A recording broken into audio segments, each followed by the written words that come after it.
ఓం గం గణపతయే నమః. ఓం బుధగ్రహాయ నమః. హరి ఓం. ఓం జ్ఞానానందమయం దేవం నిర్మలస్ఫటికాకృతిం ఆధారం సర్వవిద్యానాం శ్రీ హయగ్రీవముపాస్మహే. ఓం హయగ్రీవాయ నమః. ఓం ప్రియంగుకలికాశ్యామం రూపేణ ప్రతిమం బుధం సౌమ్యం సత్వగుణోపేతం తం బుధం ప్రణమామ్యహం. ఓం బుధగ్రహదేవతాయై నమో నమః. ఆదిత్యాయ చ సోమాయ మంగళాయ బుధాయ చ గురుశుక్రశనిభ్యశ్చ రాహవే కేతవే నమో నమః. ఈ యొక్క భూలోకంలో మానవులందరూ కూడా శిరస్సులో అంతర్గతంగా అంతర్లీనమై ఉన్నటువంటి ప్రకాశవంతంగా ప్రతి జీవిలో చైతన్యత్వాన్ని కలుగజేసేటటువంటి బుద్ధి ప్రకాశిత అయినటువంటి దానికి అధిపతి అంటే బుద్ధి వికసిస్తే కానీ మనం అనుకున్నటువంటి ప్రతి కార్యంలో కానీ మనం మాట్లాడే ప్రతి మాట అవతల వాళ్ళకి సరిగ్గా అర్థం చేసుకునే పద్ధతి కానివ్వండి, అవతల వాళ్ళు మళ్ళీ మాట్లాడితే మనకి శ్రవణ శక్తి కలిగేటటువంటి శక్తిని ప్రసాదించేటటువంటి వాడు ఈ యొక్క నవగ్రహాలలో బుధగ్రహం. ఈయన మనకి రవికి చాలా దగ్గరలో ఉండి చాలా శక్తిని, రవి యొక్క శక్తి అంతా కూడా ఎక్కువగా ఆకర్షించేటటువంటి వాడు బుధుడు. ఎప్పుడు కూడా రవికి చాలా దగ్గర డిస్టెన్స్లో ముందు వెనకలోనే ఉంటాడు ఈయన ఒక్క గ్రహమే. కానీ ఈయనకి మూఢత్వం అనేటటువంటిది ఉండదు. మరి ఈ బుధుడు జాతక చక్రరీత్యా, వైద్య జ్యోతిష్య శాస్త్రరీత్యా వాత పిత్త శ్లేష్మ ఈ త్రిగుణాత్మిక దోషాలని కూడా సరిసమానంగా ఇవ్వగలిగినటువంటి వాడు బుధుడు. అట్లాగే మన శరీరంలో నఖశిఖ పర్యంతం ప్రతి అవయవము పనిచేయాలన్నా, రక్త ప్రసరణ జరగాలన్నా, మనలో పంచేంద్రియాలు తటస్థంగా లేకుండా ఒక పద్ధతిలో అవి కరెక్ట్గా పనిచేసి మనకి కావలసినటువంటి దాన్ని ఆస్వాదించాలన్నా, అవతల వాళ్ళకి సహాయం చేయాలన్నా కూడా ఈ యొక్క బుధగ్రహానికి సంబంధించినటువంటి నరాలకి ముఖ్యమైనటువంటి గ్రహం బుధుడు. కాబట్టి ఈ బుధుడు ఇంకా ట్రాన్స్పోర్ట్కి సంబంధించినటువంటి వాడు, అట్లాగే విద్యకి సంబంధించినటువంటి వాడు, ముఖ్యంగా గణిత శాస్త్రానికి, జ్యోతిష్య శాస్త్రానికి సంబంధించినటువంటి వాడు ఈ బుధగ్రహం. మరి ఈ బుధగ్రహము మన యొక్క ద్వాదశ రాశుల్లో ముఖ్యంగా కర్కాటక రాశిలో ఉన్నటువంటి ఆశ్లేష నక్షత్రము, అట్లాగే జలరాశి అయినటువంటి వృశ్చిక రాశిలో మరి ఆయన జ్యేష్ఠ నక్షత్రంగాను, మళ్ళీ జలరాశి అయినటువంటి మీనరాశిలో రేవతి నక్షత్రం. ఈ 3 నక్షత్రాలకి అధిపతి బుధుడు. అట్లాగే మేషరాశి నుంచి 3వ రాశి అయినటువంటి మిథున రాశికి, 6వ రాశి అయినటువంటి కన్యా రాశికి కూడా, అంటే వ్యాపార క్రయ విక్రయాదులని సూచించేటటువంటి, అట్లాగే బంధువులని, ఇరుగు పొరుగు వాళ్ళని, సహాయ సహకారాలని, అట్లాగే శత్రు రోగ రుణస్థానాలని, ఆంతరంగికంగా కుటుంబంలో తల్లి తరపు కానీ తండ్రి తరపు కానీ బంధువులు అంటే మేనకోడళ్ళు కావచ్చు, మేనమావులు కావచ్చు, మేనత్తలు కావచ్చు, బావమరుదులు కావచ్చు, ఇట్లా ఎన్నో రకాలైనటువంటి బాంధవ్యానికి సంబంధించినటువంటి బంధువులను సూచించేటటువంటి గ్రహం ఈ బుధగ్రహం. మరి ఈ బుధగ్రహం మామూలుగా ప్రతి నెల కూడా ఒక 30 రోజులకు ఒకసారి ప్రతి రాశిని కూడా సంచరిస్తూ ఉంటుంది. కానీ ఈ సంవత్సరంలో ఈ నెలన్నర కాలంలో దాదాపుగా అతిచారాన్ని గ్రహించి ఆ బుధగ్రహం 3 రాశులు మారింది. ముఖ్యంగా ఇప్పుడు తన సొంత రాశి అయినటువంటి మిథున రాశిలో బుధగ్రహం పునర్వసు నక్షత్రంలో ఉండి 21వ తేదీ వరకు, ఈ నెల అంటే జూన్ 21వ తేదీ వరకు తన యొక్క సొంత క్షేత్రంలో ఉండి కాస్త అందరికీ వెసులుబాటుగా ఉన్నాడు. కానీ 22వ తేదీ నుంచి దాదాపుగా వచ్చే నెల 17వ తేదీ 18వ తేదీ వరకు, జూలై వరకు కూడా ఆయన కర్కాటక రాశి శత్రు రాశిలోకి అడుగుపెట్టి ఈ నెల 22న పునర్వసు నక్షత్రంలో 22, 23, 24 ఈ 3 రోజులు ఈ 3 యొక్క తేదీల్లో కూడా ఆయన శత్రు నక్షత్రమైనటువంటి పునర్వసు నక్షత్రంలో ఉండటం, తర్వాత మిత్ర నక్షత్రమైనటువంటి మందగమనం కలిగినటువంటి శని నక్షత్రం పుష్యమి నక్షత్రంలోకి రావటం, దాదాపుగా అది 7వ తారీఖు జూలై 7వ తారీఖు వరకు కూడా పుష్యమి నక్షత్రంలో ఉంటూ కొన్ని రకాలైన ఫలితాలని, అట్లాగే 7వ తారీఖు నుంచి మరలా 17, 18వ తారీఖు జూలై వరకు కూడా తన యొక్క సొంత నక్షత్రమైనటువంటి ఆశ్లేష నక్షత్రంలోకి ఈ బుధగ్రహం సంచరిస్తూ మరి కర్కాటక రాశి అనేటటువంటిది మనకి చక్కటి సౌకర్యాన్ని ఎన్నో రకాలైనటువంటి కంఫర్ట్నెస్ని కూడా సూచించేటటువంటి స్థానము. ముఖ్యంగా ఎన్నో రకాలైనటువంటి విద్యలని, తల్లి యొక్క ప్రేమ అనురాగాలని, గృహాలకి సంబంధించినటువంటి విషయ పరిజ్ఞానాన్ని, అట్లాగే మాతృ సౌఖ్యము, గృహ సౌఖ్యము, భోజన సౌఖ్యము, ప్రయాణ సౌఖ్యము, ఇన్ని రకాల సౌఖ్యాలని ప్రసాదించే స్థానం చతుర్థ స్థానం.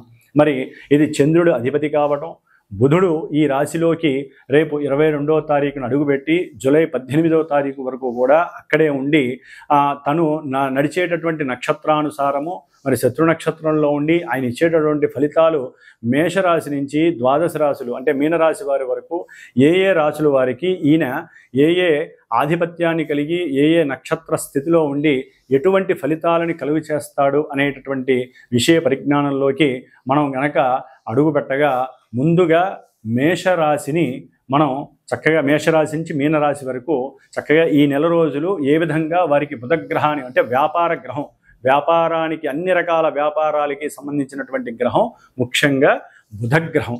కాబట్టి ఈ బుధగ్రహం ముఖ్యంగా ఈ యొక్క పేపర్ ప్రింటింగ్ వ్యవస్థలకి సంబంధించి అది డబ్బులు నోట్లు కావచ్చు, లేకపోతే ప్రామిసరీ నోట్లు కావచ్చు, పుస్తకాలు కావచ్చు, అచ్చు వేసేటటువంటి ముద్రణలకి సంబంధించినటువంటి ప్రింటింగ్ ప్రెస్సులు కావచ్చు, లేకపోతే టైప్ రైటర్స్ కావచ్చు, కంప్యూటర్ అంటే సాఫ్ట్వేర్ కంప్యూటర్స్ కావచ్చు, ఏదైనా సరే ముఖ్యంగా రైల్వే, తంతి తపాలా అంటే మనకి పోస్ట్ మ్యాన్లు, పోస్ట్ ఆఫీసులు, మనీ ఆర్డర్లు, ఇట్లా వీటికి సంబంధించినటువంటివి, అట్లాగే మన కమ్యూనికేషన్ వ్యవస్థ ఆర్థికపరమైనటువంటి ఫోన్పేలు కానీ గూగుల్ పేలు కానీ ఇట్లాంటి ఆర్థికపరమైన వ్యవస్థ కావచ్చు, రచనలు, వ్యాసాలు రచించేటటువంటి అంటే చిత్ర పరిశ్రమలో ముఖ్యమైనటువంటి వారు ఎవరైతే ఉంటారో వారు కానివ్వండి, బ్యాంకు వ్యవస్థలో అకౌంటింగ్ సంస్థకి సంబంధించినటువంటి అకౌంట్స్గా పనిచేసేటటువంటి వారు కానీ, చార్టెడ్ అకౌంట్స్ కానివ్వండి, ఇట్లా నటనా వృత్తికి సంబంధించి లేకపోతే ప్రింటింగ్ వ్యవస్థకి సంబంధించి చిత్ర పరిశ్రమలో ముఖ్యమైన వాటికి సంబంధించినటువంటి ఈ బుధుడు మరి జలరాశి అయినటువంటి శత్రురాశి అయినటువంటి ఈ యొక్క కర్కాటక రాశిలోకి ప్రవేశించినప్పుడు ఏ రాశుల వారికి ఏ భావాల పరంగా ఆయన ఫలితాలు ఇస్తాడో మరి ఇప్పుడు తెలుసుకుందాం. ఓం బుధగ్రహ దేవతాయే నమో నమః. ఓం బుధగ్రహాయ నమః. కర్కాటక రాశి వారికి జూన్ నెల 22వ తేదీ నుండి జూలై 18వ తేదీ వరకు కూడా ఈ బుధగ్రహము తృతీయ వ్యయాధిపత్యం పట్టి కర్కాటక రాశిలో శత్రుక్షేత్రంలో తమ యొక్క జన్మ రాశిలో ఉండటం వలన కొంత పైత్య ప్రకోపాలు, ఎందుకంటే ఈయన బుధుడు వాత పిత్త శ్లేష్మాలు మూడింటిని శాసించేటటువంటి గ్రహం, ఒక రోగమని కాదు. ముఖ్యంగా ఇది శ్లేష్మ రాశి కాబట్టి అంటే జలరాశి కాబట్టి జల సంబంధితమైనటువంటి కొన్ని ప్రమాదాలు, కొన్ని ఆకస్మిక సంఘటనలు, దుఃసంఘటనలు, అట్లాగే అనుకోని విధంగా అనుకోని రీతిలో ఏదో రకమైనటువంటి కొన్ని వాహన ప్రమాదాలు మీ యొక్క సొంత బుద్ధి లోపం వలన కలిగేటటువంటి పరిస్థితులు ఎదురవుతున్నాయి. ఎందుకంటే ఈ రోజుల్లో రోల్ మోడల్ అనుకోండి, ఫ్యాషన్ అనుకోండి, చక్కగా సెల్ ఫోన్ కమ్యూనికేషన్కి సంబంధించింది, బుధగ్రహానికి సంబంధించింది సెల్ ఫోన్. ఈ సెల్ ఫోన్ ఎంత జాగ్రత్తగా మనం వాడితే నరాలకి అంత రక్షణ ఇచ్చిన వాళ్ళం అవుతాం. సెల్ ఫోన్ ఎంత జాగ్రత్తగా వాడితే అంటే ఎక్కడ ఏ సమయంలో ఎలా మాట్లాడాలి, ఎక్కడ పెట్టుకొని మాట్లాడాలో కనుక నిర్ణయించుకున్నట్లయితే ఎలక్ట్రిక్ సమస్యల నుంచి కాపాడుకుంటాం. ముఖ్యంగా ఆర్థిక లావాదేవీలు వ్యాపారస్తుల పరంగా కానివ్వండి, ముఖ్యంగా చదువుకునేటటువంటి విద్యార్థుల యొక్క బుద్ధి వికసించాలన్నా, ముఖ్యంగా చిన్నపిల్లలకి సెల్ ఫోన్స్ కనుక ఇచ్చి వాళ్ళు ప్రశాంతంగా ఉండటం కోసం, మన పనులు అవజేసుకోవడం కోసం కనుక సెల్ ఫోన్లు ఎక్కువగా ఇచ్చినట్లయితే ఈ నెల రోజుల్లో వాళ్ళకి వినికిడి సమస్యలు, అట్లాగే మాట్లాడే మాటలు సరిగ్గా రాక నత్తి రావటము, లేకపోతే సరిగ్గా మాట్లాడలేక వాళ్ళ యొక్క లోపల ఈ నాడీ వ్యవస్థకి సంబంధించినటువంటి దోషాల వలన వారికి ఎన్నో రకాలైనటువంటి ఈ నాడీ వ్యవస్థ లోపాలు వారిని ఇబ్బంది పెట్టడానికి అవకాశం ఉంటాయి. కాబట్టి ముఖ్యంగా కర్కాటక రాశిలో ఈ బుధగ్రహం ఉండటం వలన మాతృ సౌఖ్యం అనేటటువంటిది క్షీణిస్తుంది.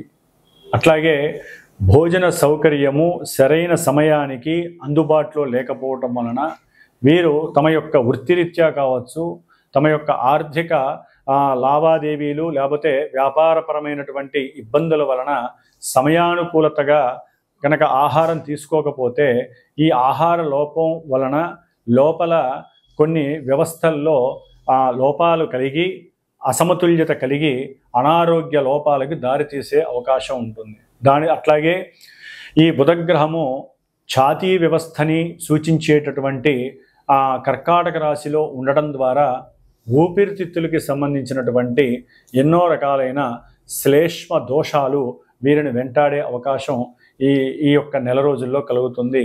ముఖ్యంగా స్త్రీలకు గనక అయినట్లయితే వక్షోజాలకి సంబంధించినటువంటి అనారోగ్య లోపాలు, అట్లాగే ఎన్నో రకాలైనటువంటి క్షీర గ్రంథులకి సంబంధించినటువంటి ఇబ్బందులు, అట్లాగే బుధగ్రహం క్యాన్సర్స్కి సంబంధించినటువంటి రోగాన్ని ఇచ్చేటటువంటి గ్రహం కాబట్టి ఆ కర్కాటక రాశిలో ఉండటం ద్వారా ఎన్నో రకాలైనటువంటి ఛాతీ సమస్యలకి సంబంధించినటువంటి క్యాన్సర్ వంటి రోగాలకి ఇబ్బందులు కలగడం జరిగే అవకాశం ఉంటుంది. కాబట్టి ఈ యొక్క బుధగ్రహానికి శాంతిగా కనుక వీరు ఈ నెల రోజులు కూడా స్తోత్రాన్ని పారాయణ చేసుకోవటం, అంటే రోజుకి ఒక 17 సార్లు అయినా సరే బుధగ్రహ స్తోత్రాన్ని చదవటం, ఓం నమో నారాయణాయ అనేటటువంటి అష్టాక్షరి మంత్రాన్ని ఒక 170 సార్లన్నా కనుక చదువుకున్నట్లయితే లోపల నాడీ వ్యవస్థతో పాటుగా ఈ అవాంఛనీయమైనటువంటి కొన్ని ఇబ్బందికరమైనటువంటి ప్రతికూల పరిస్థితులు వీరికి కలగకుండా ఆరోగ్య విషయంలో జాగ్రత్తగా ఉంటారు.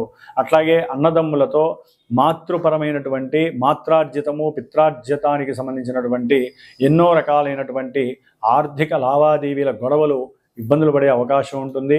భాగస్వామ్య వ్యాపారం చేసే వాళ్ళల్లో అంతర్గత నిర్ణయాలు పెరిగిపోవటం, వీరికి మిత్రులు అనుకున్న వారు శత్రువులతో చేతులు కలపటం, దాని ద్వారా వీరి యొక్క వ్యాపార విషయాలలో గండిపడటం, ఆర్థికంగా నష్టపోవటం, పారిశ్రామికవేత్తలైతే కనుక వారి యొక్క భూ స్థల విషయాలలో ఎన్నో ఇబ్బందులు పడేటటువంటి పరిస్థితులు కూడా కలగటానికి అవకాశాలు ఎక్కువగా ఉన్నాయి. కాబట్టి వీలుంటే ఈ నెల రోజులు కూడా విష్ణు సహస్రనామ స్తోత్రాన్ని ఒకసారి చదవండి. అట్లాగే బుధగ్రహానికి సంబంధించినటువంటి దానము బ్రాహ్మణులకి పెసర్లు దానం చేయటం, పెసరట్లు ఎవరికైనా సరే ప్రతి బుధవారము కూడా ఒక 5గురి కన్నా సరే పెసరట్లు దానం చేయటం, ఇలాంటివి చేయటం ద్వారా ముందు మానసిక సమస్యలు తొలగిపోతాయి, బుద్ధిమాంద్య లోపాలు తొలగిపోయే అవకాశం ఉంటుంది, అనారోగ్య సమస్యల నుంచి బయటపడే అవకాశాలు కూడా ఎక్కువగా ఉంటుంది. అట్లాగే దుష్ట సాహసాల వలన కూడా కొన్ని కష్టాలు నష్టాలు వీరికి ఎదురయ్యే అవకాశాలు ఎక్కువగా ఉన్నాయి. కాబట్టి జన్మరాశిలో ఉన్నటువంటి బుధగ్రహము ఎన్నో లోపాయకారమైనటువంటి ఇబ్బందులను కలుగజేస్తుంది. కాబట్టి మాతృ సంబంధిత విషయాలలో కొన్ని ప్రతికూలతలు, అట్లాగే మాతృ నష్టము జరగటానికి కూడా అవకాశము ఎక్కువగా ఉంటుంది.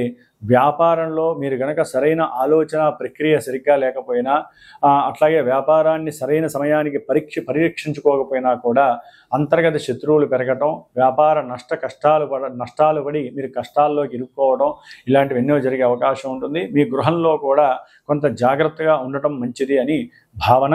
కాబట్టి కర్కాటక రాశి వారు విష్ణు సహస్రనామ పారాయణ రోజు చేసుకున్నట్లయితే కనుక చక్కటి జీవితంలో ఈ నెల రోజులు కూడా కలిగేటటువంటి ఇబ్బందుల నుంచి ఎదుర్కొనే అవకాశం కనిపిస్తోంది. ఓం నమో నారాయణాయ.